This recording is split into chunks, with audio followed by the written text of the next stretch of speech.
마태복음 6장입니다. 마태복음 6장, 오늘은 31절로 32절의 말씀입니다.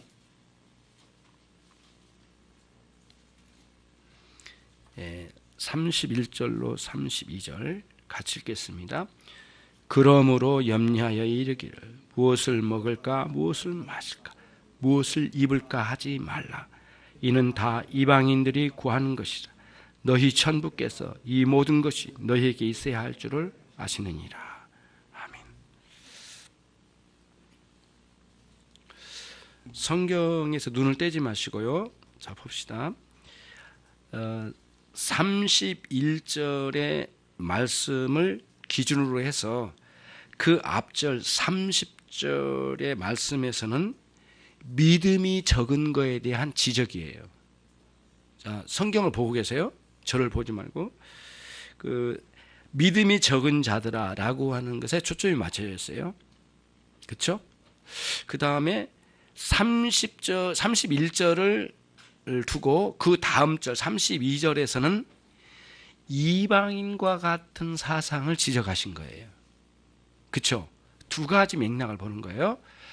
그러면은 이제 저를 보십시오. 지난주에 우리가 생각했던 30절 말씀 중심으로 작은 믿음을 가진 사람이 누군가라는 말씀에 지적을 받았어요. 그 내용은 작은 믿음이라고 하는 것은 이런 믿음이에요. 구원을 얻은 믿음인데, 그러니까 우리가 구원받아 구원을 얻은 믿음이 있긴 있지만 거기에 그냥 머물러 있는 거예요. 그래서 이 믿음이 성장을 해가지고 더 세세하게 흘러가서 큰 믿음이 돼야 되는데 그러지 못하고 작은 믿음에 멈춰버린 거예요. 예수님 그거를 지적하신 거예요. 거기에는 염려와 걱정이 심각하게 침투하게 된다. 작은 믿음이기 때문에. 그러면은 작은 믿음이라고 하는 것을 지난주에 제가 설명드린 걸 다시 한번 생각해 보면 이런 거죠. 우리의 종교적인 활동에만 멈춘 것, 기도 생활, 말씀 생활, 교회 섬김 이런 것만 멈춰버리고 여러분들이 일상생활로 흘러들어가서 하나님을 의존하고 감사하고 찬양하고 감격하는 신앙은 못 가는 것, 이거를 작은 믿음이라고 해요. 그러니까 신앙이 멈춘 거죠. 예.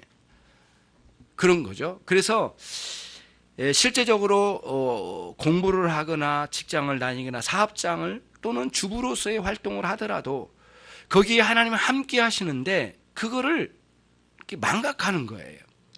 그리고는 여기 예배당에 와서 열심히 하나님께 예배하는 것은 했어. 그러나 돌아가면은 그 삶의 현장에 찾아오셔서 나를 어루만져 주시고 내 인생을 이끌어 가신 하나님을 생생하게 경험하지를 못해. 거기에 자꾸 빠지는 거예요. 그래서 여러 가지 염려와 걱정거리에 휘둘림을 당하는 거예요. 그래서 그런 작고 세세한 일들을 담대하게 이거를 가지고 믿음으로 반응해서 하나님께 때로는 괴로움 가운데 인내하며 기도할 때가 있고, 때로는 어떤 일에 대해서는 감사하고 찬양하고 그거를 하나님이 허락해 주신 것을 인정하면서 그 생활 전선에서 그 믿음이 생생하게 살아있어야 되거든요. 마치 비유를 하자면은 우리에게는 큰 몸에는 큰 이런 혈관이 있지 않습니까? 정맥과 동맥으로 이루어진 큰 혈관이 있지만 그것만 있는 게 아니에요. 저 머리 끝에는 뇌혈관이 있어요. 그리고는 손끝에 저 끝에까지는 굉장히 사람이 보기 힘들 정도로 작은 혈관들이 뻗어 있어요. 그렇죠? 그러니까 이 정맥과 동맥에 흐르고 있는 피만 잘 흐르면 될 거라고 되는 것으로 우리는 그 사람을 건강하다고 말하지 않아요. 저 끝에까지 피가 잘 흘러서 이 감각도 그대로 살아있고 머리끝까지 전체 피가 흘러야만 이게 치매도 걸리지 않고 건강한 상태가 되지 않겠습니까? 그러니까 피가 있다고 여기 정맥과 동맥에 흐르는 피 하나만 가지고 건강하다고 말할 수 없듯이 우리의 신앙도 구원을 얻는 신앙이라고 하는 것에 만족하지 않고 여러분의 생활의 저 끝에까지 남들이 볼 수 없는 그 끝 깊은 곳까지 우리의 신앙이 반응하고 바르게 세워져 가는 것이 작은 믿음에서 벗어난 것이고 큰 믿음이 되는 것이다라고 지난주에 말씀을 드렸어요.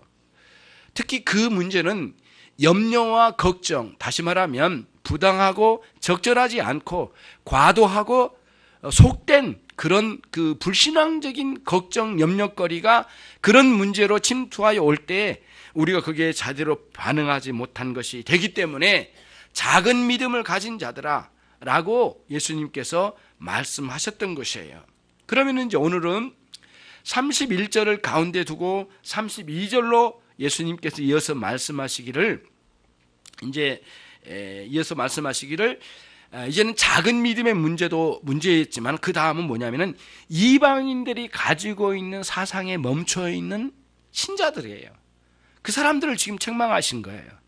이방인들이 가지고 있는 그 무엇이에요? 여기서는 이방인들이 구하는 것, 구한다라고 이렇게 표현하셨는데 이방인들이 뭐 기독교인들처럼 막 그렇게 기도하고 뭐 또 우상 숭배하면서 이 교도에 기도하는 건 있겠지만 진정한 의미는 기도는 아니죠.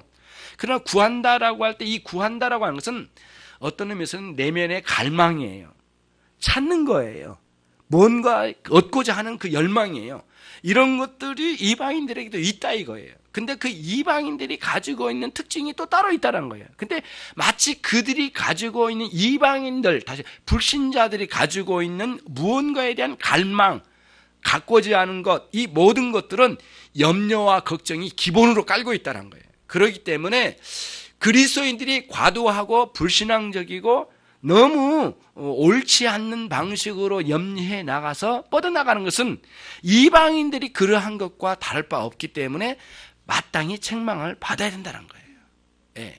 아까 구원을 얻은 신앙은 있지만 정말 큰 믿음으로 못 나간 것도 문제지만 또 심각한 건 뭐냐면 여전히 우리가 그리스도인 되었는데도 여전히 예수님 밖에 살던 때처럼 그런 생각을 그대로 가지고 있고 불신앙적인 사상에 멈춰버린 것이 있기 때문에 이게 문제예요. 이거를 우리 예수님께서 먼저 이어서 32절에서 지적하고 계신 거예요.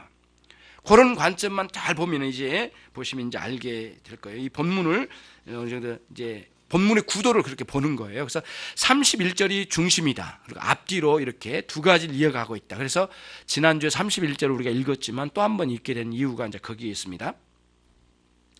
그러면 오늘 또 한 구절을 면밀하게 찾아봐야 될 필요가 있어요. 여러분 성경으로 한번 가보십시다. 25절을 한번 보십시오. 25절에 보시면 무엇을 마실까, 몸을 위하여 무엇을 입을까, 그리고는 뭐라고 말씀하셨어요? 예? 염려하지 말라 이렇게 말씀하셨죠. 염려하지 말라. 그러니까 염려하지 말라 이렇게 명령하셨어요, 예수님. 그런데 31절에는 매우 흡사한 내용인데 조금은 진보된 말씀으로 말씀하셔요. 자, 그럼 31절을 한번 보겠습니다. 같이 읽습니다. 그러므로 염려하여 이르기를 무엇을 먹을까, 무엇을 마실까, 무엇을 입을까 하지 말라. 31절과 25절의 차이는 뭘까요? 선모 형제님. 25절과 31절 차이. 25절은 뭐죠? 염려하지 말라고만 돼 있는데 31절은 뭐죠? 이르기를, 그랬으니까 염려하는 말을 하지 말라라는 뜻이에요. 그 차이가 있어요. 그렇죠? 너무 뭐 거의 같은데 뭘 그렇게 굳이 차이점을 좀 찾아내려고 하느냐라고 하는 질문을 한다면 이런 거예요. 오늘 내용이 이방인이 가지고 있는 생각과 사상을 말씀드리려고 한 거예요. 그러니까 무슨 말이냐면 말로 나오는 거는 어느 날 나도 모르게 이렇게 실수하는 차원이 아니고 그거보다는 좀 심각하게 입에 달고 사는 거예요. 무엇을 먹을까, 마실까, 입을까 계속 일상생활을 걱정이 태산이야. 모든 게 걱정이 사로잡혀 있는 상태예요. 그래서 입만 벌리면 걱정거리야, 염려거리야, 자꾸 불평거리야, 원망거리야.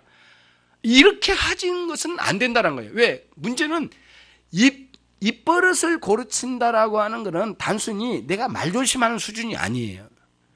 입으로 나오는 모든 것은 자기 생각과 사상에서 나온 것이에요.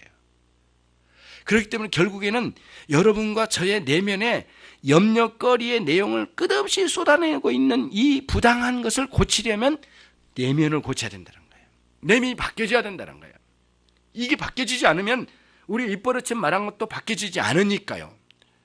요거를 여러분들이 잘 생각을 해봐요. 그러면 왜 이렇게 말씀하셨을까라는 문제예요.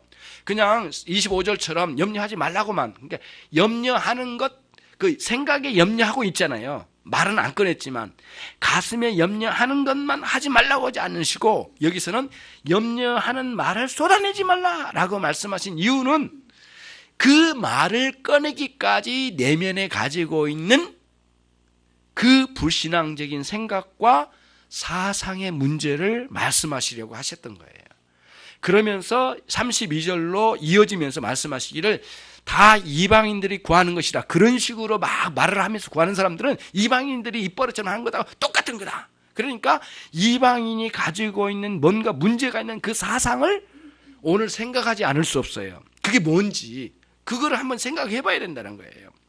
그렇게 예수님께서 우리를 이끌어 가시는 거예요, 지금. 그러니까 그냥 말버릇 차원이 아니에요.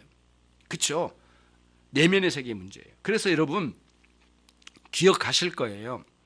예전에 그 야고보서를 설교를 들을 때 야고보서 1장 19절 말씀에 이렇게 이제 야고보서님 이야기해요. 듣기는 속히 하라. 그러나 말하기는 뭐라고요? 더디하라. 그때 듣기는 속히 하라는 말씀 속에 듣는다라고 할 때 뭔가 밖으로부터 듣는 거 아니에요.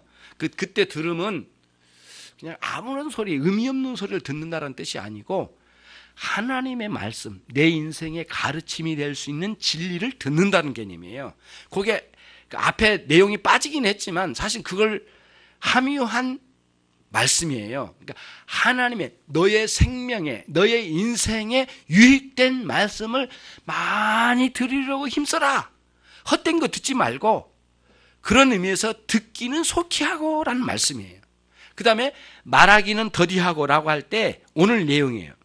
그 입버릇처럼 뭘 먹을까 마실까 입을까 온갖 걱정거리 원망하는 말을 막 쏟아내는 것, 그 다음에 막 불평하는 것, 남을 막 비판하는 것, 그런 것들을 하지 말라는 거예요. 그래서 대원칙이 있어요. 듣는 건 속히 하고 말하기는 더디하는 거예요. 근데 여기서 선한 말, 옳은 말, 진리의 말씀을 선포하는 것, 그 다음에 은혜를 나눌 때 하는 말을 하지 말라는 게 아니에요. 그렇잖아요. 그런 대원칙을, 이제 우리 인생의 원칙을 갖는 거예요. 그래서 성경의 가르침은 모두 여러분과 제가 인생을 살아갈 때 큰 대원칙들을 준 거예요. 그런 원칙들을 내 삶에 응용해서 쓰는 거예요. 이렇게 활용해서 쓰는 거, 이게 적용이잖아요. 이때는 이렇게 쓰고 저때는 이렇게 쓰고 하면서 이거를 변형시켜가면서 원래의 원리를 가지고 진리의 말씀을 적용해서 사는 거죠. 그게 듣기는 속히 하고 말하기는 더디하는 원리예요. 오늘 말씀에 상당히 부합한 거라고 생각해요. 주님 말씀하셨잖아요. 그러지 말라. 이렇게 걱정거리의 내용을 막 이렇게 하지 말라. 그러면 이 상황이 무엇인지를 이해하고 생각하고 하는 그런 원리들을 찾아가야 되는데, 하나님 믿음을 가지고 그냥 아무 생각 없이 그냥 다 하나님께 맡겨라, 그 뜻 아니에요. 그렇다면은 모든 걸 염려를 없애버려야 되겠죠. 모든 염려를 다 제거해야 되죠. 근데 우리는 그렇게 안 배웠어요. 앞부분에서 뭐라고 배웠어요?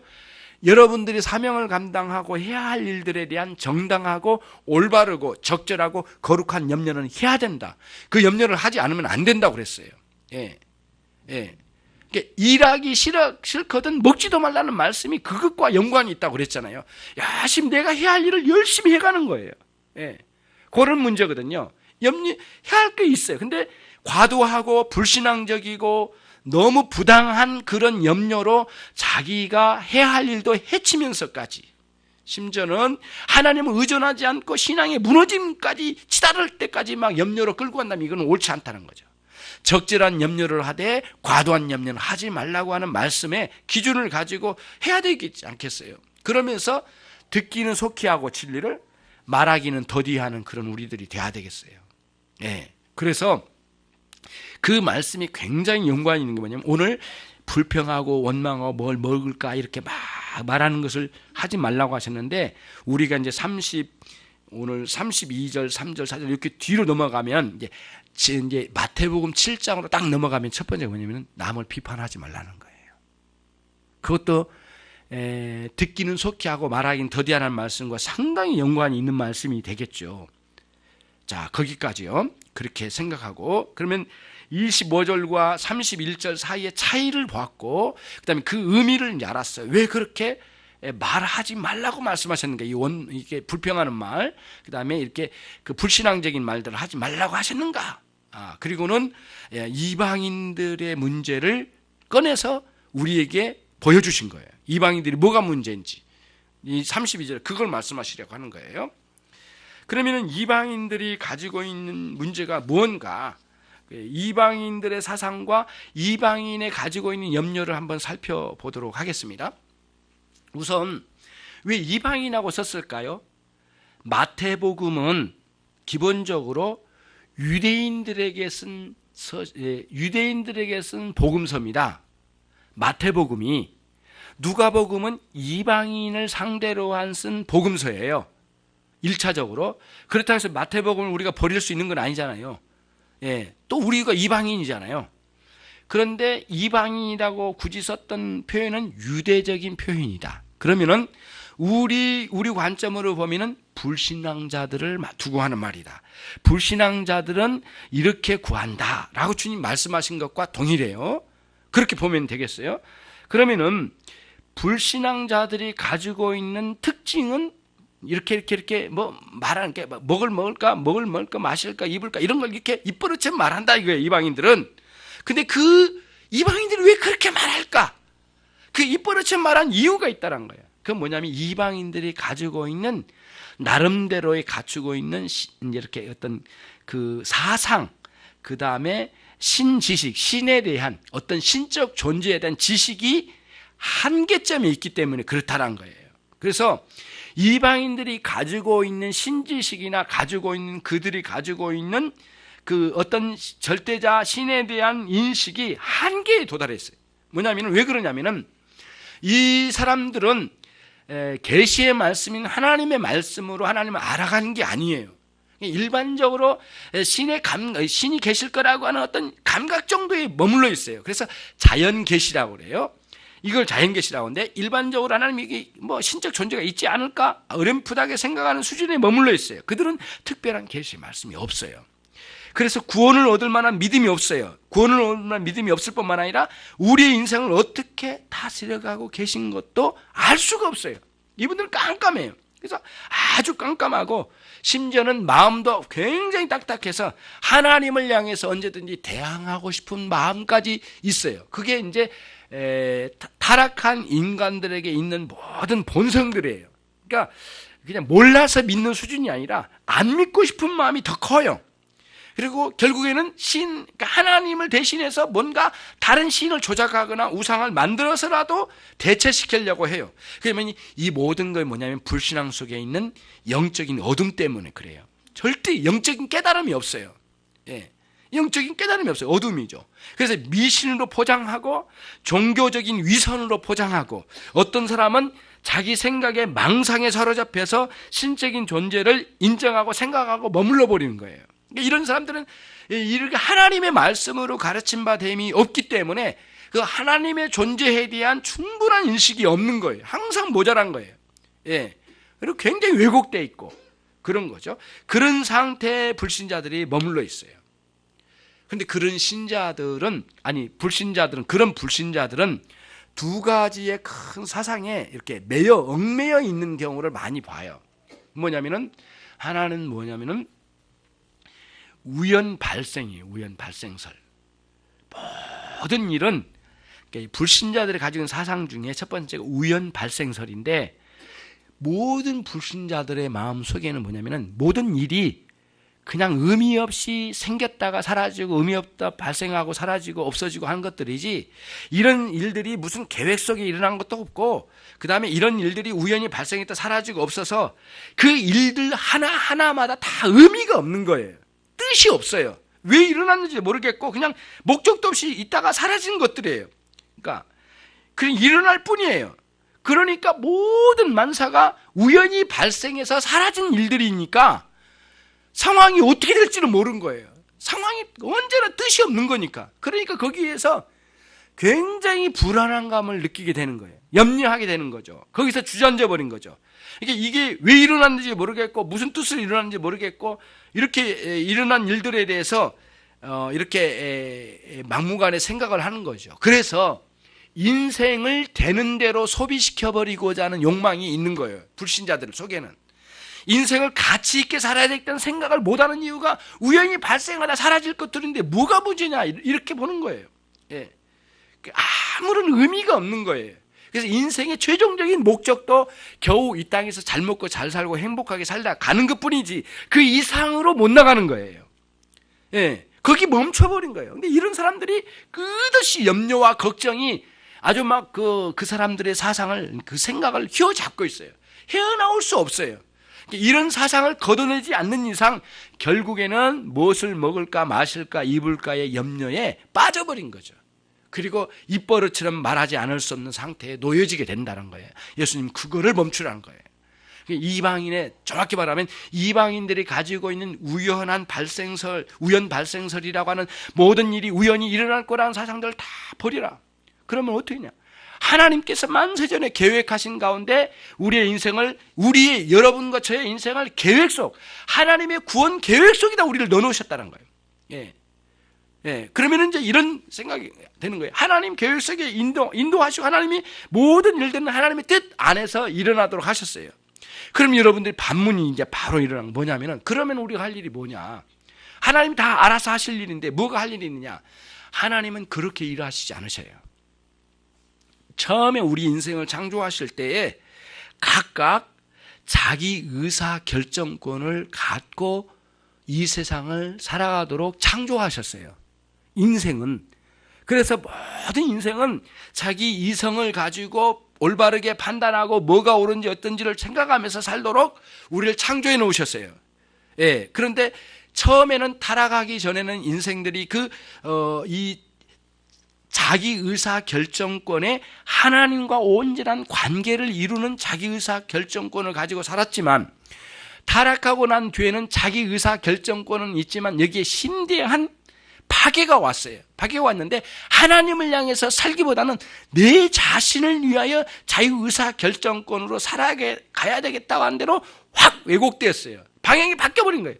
인생의 목적이 하나님이 아니, 자기 자신, 자기 행복으로 멈춘 거예요. 그리고 내 속에서 이끌려지고 내 속에 일어나는 욕망을 따라서 마음대로 살아도 된다고 하는 자기 왜곡된 타락한 자기 의사 결정권을 가지고 막 살아요. 그리고 그 목적은 뭐냐? 허무함이에요.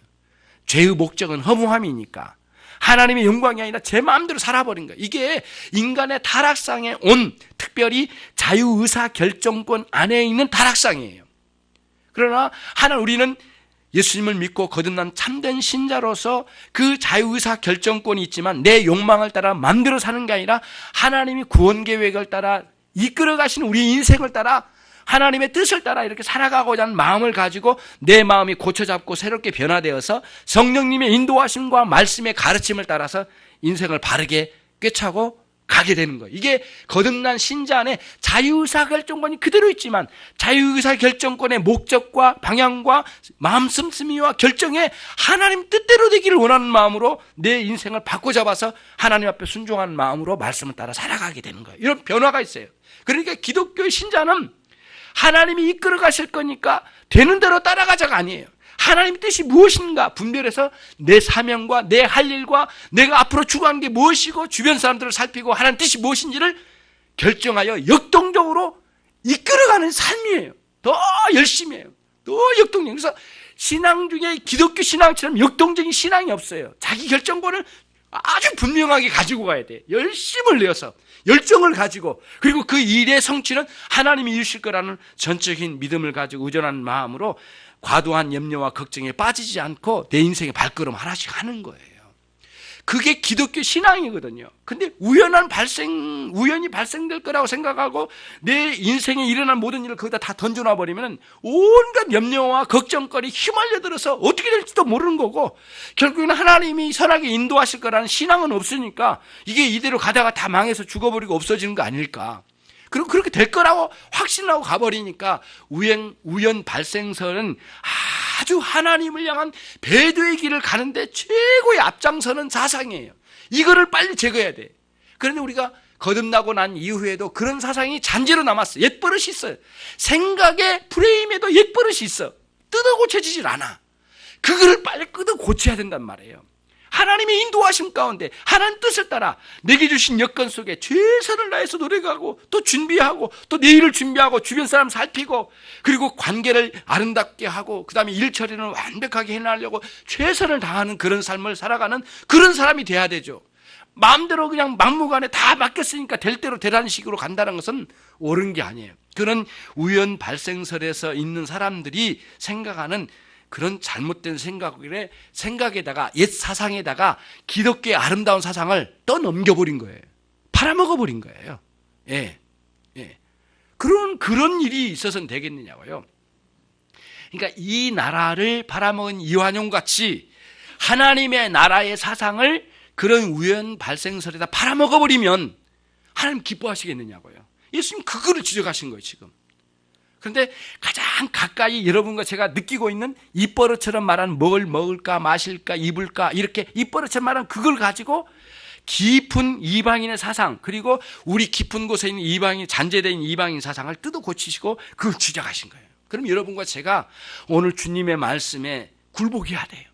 들어야 돼요. 여러분 이해했다면 맞아, 내가 그동안에 생각했던 게 우연 발생설에 너무 매여 있었구나, 너무너무 내가 모르게 살았구나. 그러면 또 사람들이 비난을 했잖아요. 그러면 하나님이 다 하시면 네가 할 일이 뭐냐, 이렇게 말하는 것에도 바르게 말도 못했죠. 자유의사결정권과 열심히 살아야 할 분명한 길을 주고 열심히 일을 하고 건강 주신 대로 열심히 일을 하고 또 아플 때는 또 병원에도 가보고 그러면서 인생을 꾸려가고 또 내일을 준비하고 오늘 열심히 내 할 일을 챙겨나가는 그런 삶을 살아가 주셨는데 왜 그걸 못했는가, 이런 생각을 가지고 오늘 주님의 말씀처럼 그냥 염려하고 걱정에만 매여 있는 그런 어리석은 삶을 살아서는 안 된다는 거예요. 그거를 예수님께서 여기서 정확하게 말씀해 주신 거예요. 두 번째는 이방인들 사상, 극단입니다. 사실 극단이에요. 극단이 뭐냐면은 우연 발생서, 그러니까 우연히 세상에 일은 일어난다, 그래서 사라진다라고 생각한 거예요. 우리 인간도 우연히 있다가 우연히 간다, 우연히 왔다가 우연히 존재한 거다, 그냥 우연히 던져진 돌멩이 하나에 불과하다, 이런 식으로 생각을 하는 거예요. 이것들이 굉장히 불신앙적인 사상이에요. 근데 그 다음에 반대로 튀어버린 거예요. 어디로 가냐? 운명론자예요. 운명론. 불신자들이 가지고 있는 두 번째 극단은 운명론이에요. 뭔가 인생이 있는데 인생은 이미 내 전생에 이미 결정된 대로 태어났다. 그러니까 내 인생이 이렇게 될 거니까 내가 노력해도 거기고 노력 안 하자도 거기고 거기서 거기야. 그러니까 이미 결정된 걸 어떻게 하란 말이야. 되는 대로 살아갈 수밖에 없잖아. 그러니까 굉장히 의욕을 땅에 떨어뜨린 거예요. 이 운명론은 굉장히 악한 것 중에 하나예요. 모든 걸 운명이다 맡겨버린 거예요. 네 운명이 그러니까 어쩔 수 없잖아, 이런 식으로 말하는 거죠. 이런 운명론에 이제 빠져버리면 이제 어떤 현상들이 이제 이렇게 일어나느냐 하면은 이런 거죠. 모든 일들이 내 삶에 결정되었기 때문에 내가 어떤 의욕을 가지고 할 이유가 없다. 그렇기 때문에 인생을 굉장히 냉혹하게 봐요. 차가운 시선으로 인생을 바라볼 뿐이에요. 그렇게 되다 갈 뿐이다. 그러니까 이 운명론, 어떤 이런 운명론에는 어떤 위대한 목적이나 이런 게 없어요. 이미 결정된 것에 질질 끌려가는 인생이기 때문에 그렇다는 거예요. 근데 이 운명론은 어떤 분이 존재해서 뭐를 이렇게 주관해서 끌고 가는 인생이 아니기 때문에 무척 불안해요. 예.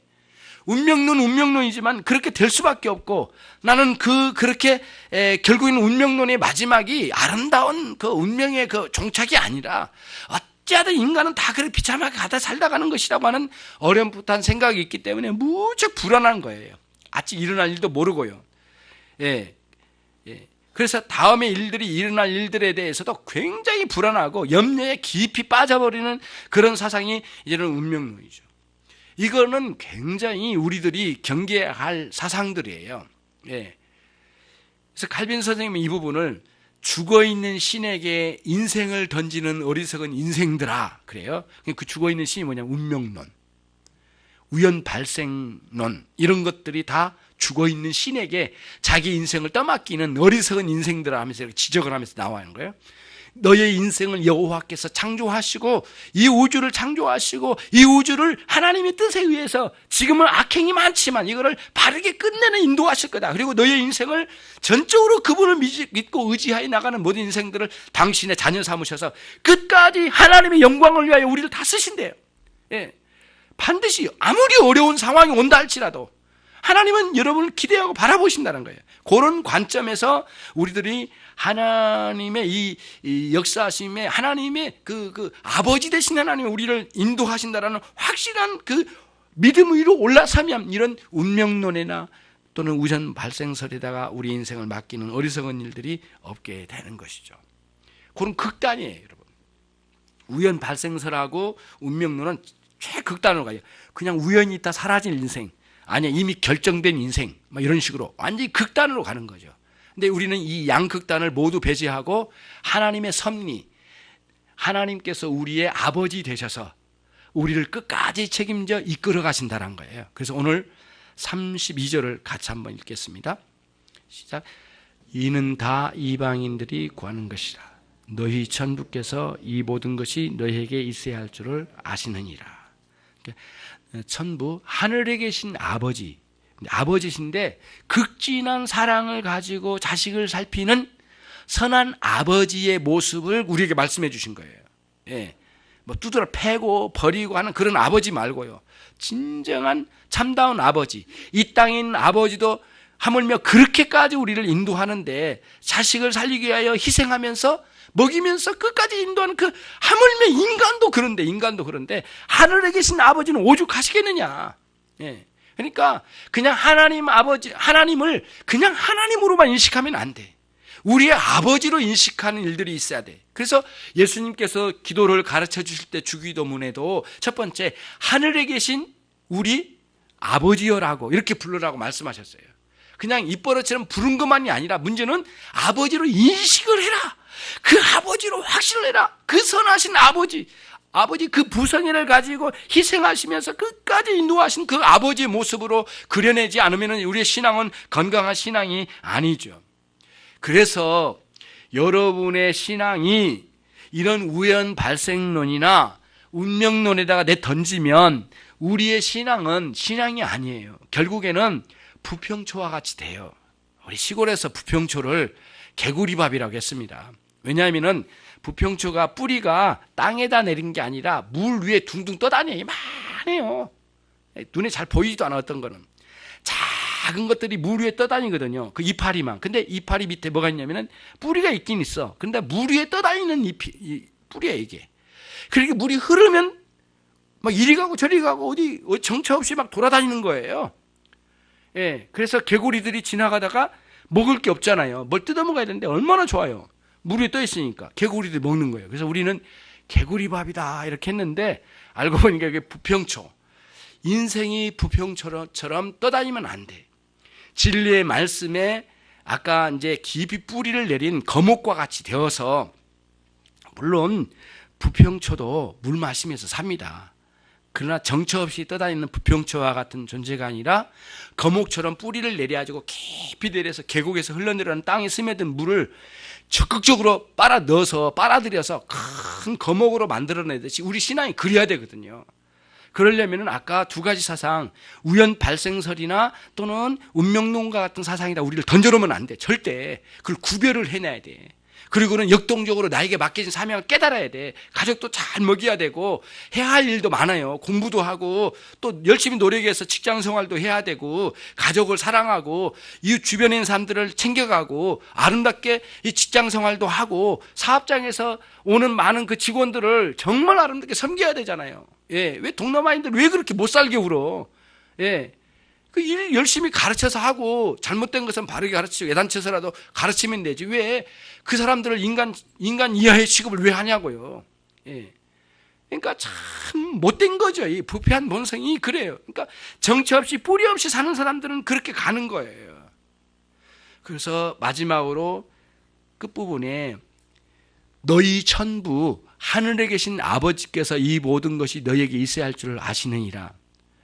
로이 존스 목사님은 이렇게 말씀하셔요. 이 부분을 성경 66권 중에 가장 위로가 있는 말씀이 이 말씀이다. 다시 말씀드릴게요. 66권 중에 가장 많은 위로를 담은 구절이 이 구절이다. 너희 천부께서 이 모든 것이 너희에게 있어야 할 줄 아시느니라. 다 아신다는 거예요. 그래서 늘 살펴보면 너무 놀라운 거예요. 그런데 이 말씀을 쫙 열어보면 두 가지가 강하게 들어와요. 하나는 두려움이에요. 왜 두려울까요? 나를 다 아시니까. 내 속사정 다 아시니까 너무 두려운 거예요. 예, 두려운 거죠. 두려운 마음을 하나님 섬겨야 되잖아요. 경외심. 경외심으로 가야 되겠죠. 또 하나는 뭐냐면은 두려움뿐만 아니라 우리가 위로가 되는 거예요. 내 속사정 다 아신 거예요. 내 부족함, 내 약점, 예, 나의 한계 너무 잘 아셔요. 내 안에 있는 병, 예, 다 아시는 거예요. 우리 생활 수준, 내 이 못된 근성 다 아세요. 다 아세요. 그럼에도 아버지로서 내게 계셔. 함께 하시고 동행하시고 인도하신다는 거예요. 굉장한 두려움과 굉장한 위로가 동시에 우리 안에 와요. 이게 좀 안 맞는 것 같지만 그래요. 하나님의 의로우심 앞에 두려움 떨고 하나님의 아버지 되심 앞에 우리가 위로를 얻는 거예요. 힘을 얻는 거죠. 그렇게 살아가는 거예요. 그렇죠? 여러분과 제가 그런 신앙의 세계를 살아가라고 우리 주님께서 오늘 32절에 말씀하신 거예요. 이방인의 사상에 멈추지 말라. 버려라. 그리고 여호와의 신앙, 그 섭리 신앙으로 돌아와라. 하나님이 아버지가 되시니까 말씀하신 거죠. 정리해 보겠습니다. 그러므로 예수님께서 이렇게 말씀하신 거예요. 너희는 결코 금심하지 말라. 근심하지 말라. 과도한 근심과 걱정, 염려를 버리라. 너희는 결코 정당하고 거룩한 염려 외에는 염려하지 말라. 지금과 같은 상황이나 상태에 있는 너희에게 하나님께서 함께 하신다. 그거를 예수님 여기서 말씀하신 거예요. 너희는 혼자가 아니다. 그분은 너희 아버지시다. 너희와 함께 하신다. 땅에 있는 아버지도 자식을 보호하고 먹이시거든. 하물며 너희는 하늘에 계신 아버지께서 너희일까 보느냐. 이 땅의 아버지도 너희를 위하여 이렇게 열심히 노력하고 모든 것을 공급하지 않더냐. 이것을 무한대로 증대, 확장시켜봐라. 그 선한 아버지가 자식을 위하여 희생하고 공급했던 그거를 무한대로 확장을 시켜봐라. 그분이 하늘에 계신 아버지시다. 그러면 그분을 의지해야 되지 않겠느냐라고 이렇게 말씀하신 거예요.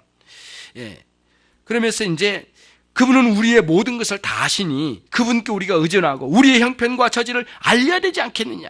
모든 필요를 공급하실 그분 앞에 우리가 터놓고 이야기해야 되지 않겠느냐.